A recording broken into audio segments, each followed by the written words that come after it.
Good day everyone, in this video I will show you how to set up the alarm on this watch Casio W735H. And to do that, you need to be in the alarm mode. So from this timekeeping mode, we need to press the mode button 1, 2, 3, okay, AL, alarm. And then to adjust the time, we can press and hold this one, the adjust button on the top left.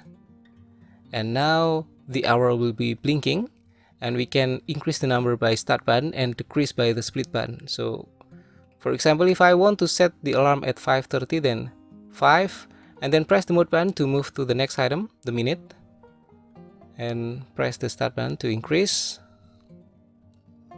Okay, don't worry, we can reduce or decrease with this split button. 5:30, done. And then, yeah, if you want to change again the hour, you can press the mode button. Okay, but if you're done with the setting, you can press the adjust button, and okay, now it's done for the alarm time set. And then for which feature is active, is it going to be alarm only or with a signal or hourly chime? You can press the split button to select through the options. So first, this is only the alarm active, and then if I press the split button, now it's only this one, signal active, but sorry, the reflection. Let me rotate the watch.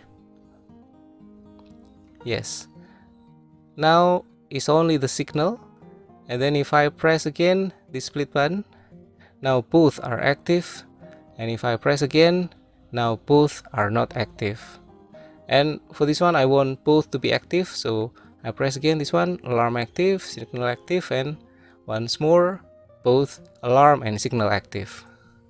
Sorry about that. And after that, we can return to the timekeeping mode by pressing this mode button.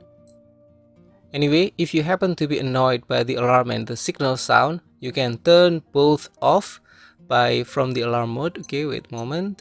From the alarm mode, you can press the split button several times until both the signal and the alarm indicator is off, like this. And then you can return to the timekeeping mode. And done. And that's it.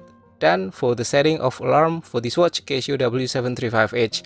Hopefully this video is useful, and don't forget to subscribe. I'll see you again in the next video. Bye.